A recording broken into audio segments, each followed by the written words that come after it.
Fuel cell pressure, fuel cell voltage, reserve voltage. Good.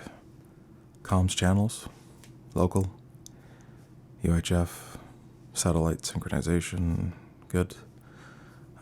Life support, O2 scrubber pressure, pumps, backups, good. Laser guns? Just kidding. I'm showing green across the board, ready to get going. All right? Perfect. Archimedes base, comms check. Go for Archimedes base. We're topped up, showing 344 bar of hydrogen in fuel cells. Green across the boards, ready to go hunting. Affirmative. Good luck. Confirm. Radio contact every hour. Doing Buggy 3. All right, let's get going.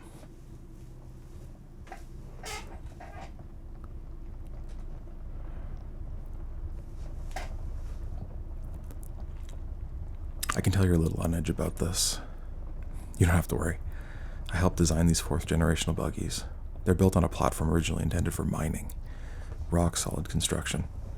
And not to mention the redundancies. I'd feel much safer in here during a storm than in a habitat module. Oh yeah. Carbon fiber reinforced polyether ketone shell. This is dual layer polycarbonate, titanium and carbon fiber frame. It doesn't look like it, but this is a tank. Leaps and bounds ahead of what they had in the 2nd generation buggies. Not to mention it can go 30 kilometers an hour. 45 if I mess with it a little. Even if we encounter another freak dust storm, we can always outrun it. Not that it wouldn't matter. These are tip rated for winds in excess of 150 kilometers an hour. A good buddy of mine designed the hybrid pneumatic suspension. In case of extreme weather, the whole vehicle can lower 60 centimeters to reduce the cross-section of the wind. Pretty clever. Also the auto drive. Extremely handy. Regulations dictate someone has to be at the wheel at all times, which of course is fair enough, but it's not like there are any other cars on the road to watch out for. The route is plotted by satellite images, and the LiDAR and cameras would keep you from running into anything. The lead designer, what's his name? Kyle Lee at General Dynamics, my old boss. He envisioned a multiple-use vehicle, mining, recovery, transport, even a mobile home of sorts. Yeah. Replace the rearward storage bay with a pressurized sleeping quarters, a micro kitchen. Of course, fuel would be an issue on long-haul trips. What does our hydrogen fuel cell give us? 520 kilometers round trip right now. Mr. Lee submitted plans for a micro-reactor to power it. All based on liquid thorium supercritical CO2 turbines. Crazy, I know. It worked on paper. The math was good at least. Once it started, the reactor could run continuously without refueling for just shy of 3 years. One heck of a road trip. Too many uncertainties for NASA, obviously. Plus the weight. Hydrogen fuel cells are a fraction of the size. The other option was an RTG. Radioisotope thermoelectric. I don't know, I'm telling you. Problem was, the power requirements would require a module so large it would use more plutonium-238 than the world produces in 15 years. Speaking of radioisotopes, did Tracy give you the rundown on how to use the modified sensor array? It's no problem. It's pretty straightforward. The cargo that was swept up in the dust storm yesterday must have been separated from its tracking antenna because we lost connection 18 seconds after it broke the atmosphere. NASA brought in some meteorology specialists this morning that went over the data. They're pretty sure they know where it landed within about 4 square kilometer radius.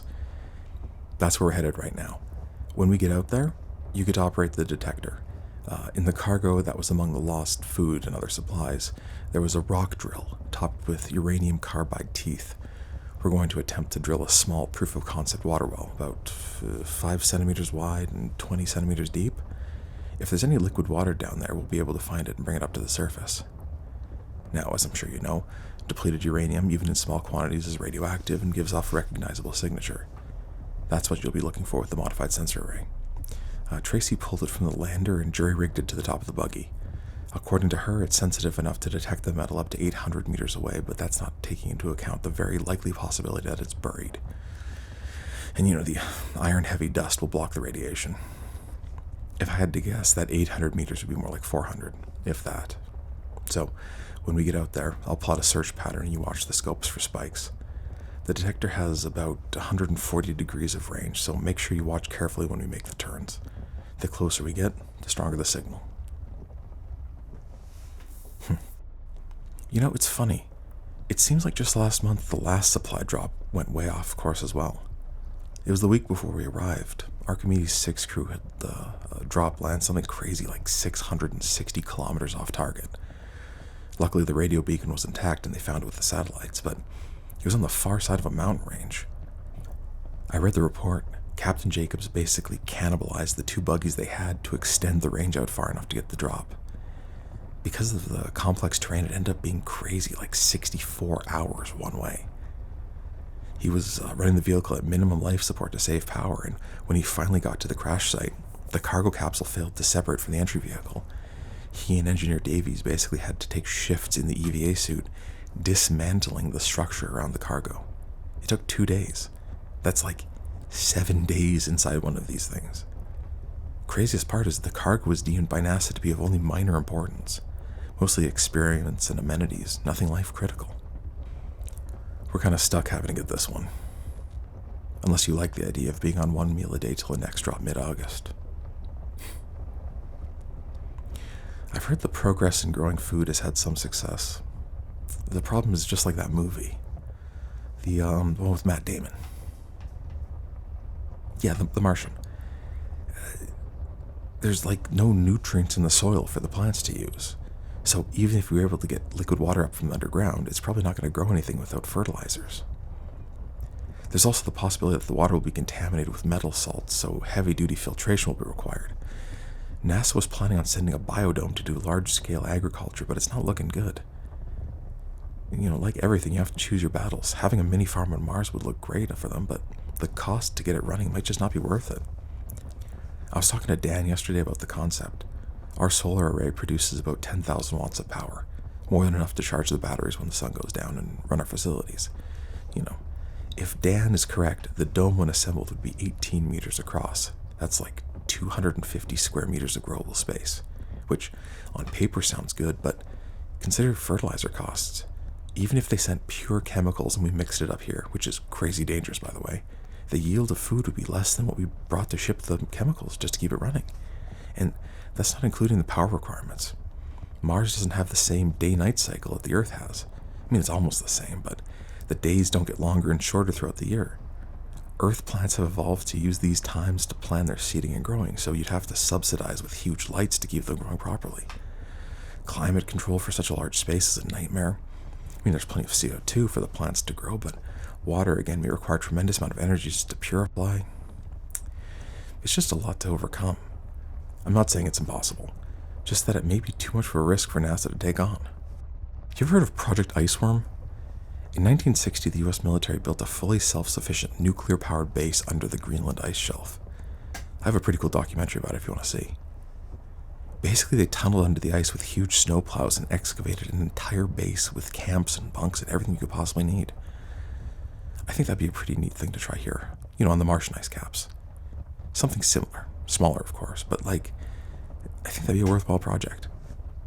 Problem is, the Martian ice caps are frozen CO2, and who knows if there'd be even water underneath them, but I still think it'd be neat. Actually, that reminds me, I was talking to Tim yesterday about the environmental systems. Have you been getting cold at night? Yeah, you see, me and him too. The system is set to drop the ambient temperature a couple of degrees at night to save power, from 20 C to about 18. However, Tim plotted the temperature at his bunk overnight and found it dropped to about 15 degrees Celsius. We came to a similar theory. The temperature of the sleeping quarters is tested on the south-facing wall opposite from the bunks. The outlet for the forced air system is also on the south wall. At night, when people aren't moving around, the air isn't being circulated, and so when the heat kicks on, the air around the south wall heats up faster, which turns off the thermostat. Before the heat can circulate, of course. So, it's just a theory right now. Hopefully it's something that can be solved with a small fan and not having to rebuild the entire heating system.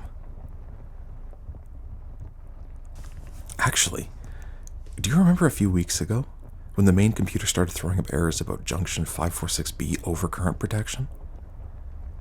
We were right in the middle of the graviton experiments. We just shut it down and didn't check on it, but I bet you there's some sort of booster fan in the ducting system that blows the warm air into the room, circulating it. If that fan got stuck, that would cause an overcurrent error. Here, hold on a second. Dune Buggy 3 for Archimedes. Go for Archimedes. Is Tim around? Not right now. Can I take a message? Sure. Tell him to check the ducting on the south-facing wall beside the sleep compartment. See if there's a ventilation booster fan in there and check if it's working properly. Also, check to see if junction 456B is related to anything nearby. It's just for a thing we were talking about this morning. He'll understand. Nothing critical. Roger that. I'll pass it along. Thanks. Buggy 3. Tim is probably working on fixing Buggy 2 right now. Still, if that theory pans out, it should help with sleeping quite a bit. I've had a hard time getting to sleep for the last little while. Yeah, I brought it up with Doc Lyons last checkup. He said it had to do with the lower gravity. Basically, during the day, I'm expending much less energy than I normally would on Earth. I'm sure you felt it. Like, you can walk forever without feeling tired. Pick up huge weights. Like it's nothing. It's pretty neat, but it will cause the loss of bone density over time. Anyway, I've increased my physical activity to match, and it helped for a while, but it's still getting harder to sleep. Anyway, listen to me ramble. Oh, okay, we're approaching Zone 17B. This is where we buried the RTG. Tracy mentioned as we passed the zone to check if the detector array was working. Tune the array to 5.593 millielectron volts. It's an alpha emitter, and we buried it pretty deep, but then again, the detector array is extremely sensitive, and we should be able to see a spike. What? Already? Let me see that. Nice. What's our angle to source showing? Right on. Yeah, nav shows 14.96 degrees off target. What's the detector amplitude and noise? Wow, not bad at all. And the nav shows us 76 meters from the source. That's a solid confirmation. Tracy will be pleased. She only gave me an 80% chance that it would work right before we left this morning. Now, I'm afraid it won't be all that easy when we get to the site, especially considering the total weight of the depleted uranium on the drill head was like 200 grams, but still, I'm confident. You're going to want to set the detector to 4.234 millielectron volts for the uranium when we get closer. But for now, it's probably safe to shut down the detector to save power. All right, solid test. About 3 hours out, then we can start searching. This reminds me of this one time at the academy. You ever done one of Captain Maxon's scavenger hunts? Oh, that's right, I forgot you went the civilian route. My mistake. Anyway, Maxon was famous for putting together these hunts. It was always like in the wilderness survival range in Montana. Something like 500 square miles of forest. Ruthless terrain. The location was shared with a bunch of other military branches, so you had to be really careful where you stepped. It was used as a live fire range for Air Force. We would split up into groups of about 10 and given a clue sheet with like 3 or so items on it, and then let loose in the forest. Sometimes the clue would be like a scientific, like find a Chrysanthemum aleratheus, which is the type of beetle. Other times it'd be more abstract, like bring me a piece of the sun, and you'd have to be clever about it. You could bring like a sunflower, or you could find a leaf and argue that the leaf has stored energy from the sun. It was all good fun. It was right near the end of the semester. So we got our clues. I don't remember all of them, but the one that stuck out was find the largest bug you can. Simple enough, right? Well, not really. The cold climate makes finding large insects really hard to find, especially as we were searching in March and there was still quite a bit of snow on the ground. So we walked around for a couple of hours, found a few things here and there, and had a contender for the largest bug, a big hornet, one of the guys trapped in an empty water bottle, when suddenly we came across this huge concrete wall right in the middle of the forest, about 10 feet tall, topped with barbed wire. Probably should have left it alone, but we decided to have a walk around and see if we could find the gate. We found a road all overgrown and eventually found a rusted gate all fallen over. The place had been abandoned for years. We couldn't read the sign on the gate, but recognized the logo as USMC, Marine Corps. But what was inside was of more interest. Piles and piles of rusted metal. It was some sort of a training course, like a maze. For safety, we decided not to go in, obviously, but right before we turned around, I spotted something. An old Volkswagen Beetle. Rusted out, full of bullet holes, but it's a pretty big bug. One of the guys took a picture and we kept searching. We got chewed out pretty good for poking around a place that may have had unexploded ordnance in it, but in the end, we had the biggest bug. Archimedes to Buggy 3. Go for Buggy 3. Tim wanted to let you know that you're right on the money about the vent fan. He's going to see if he can fix it. Roger that. Thanks for the update, Buggy 3. Well, how about that? With any luck, it'll be all fixed by the time we get back.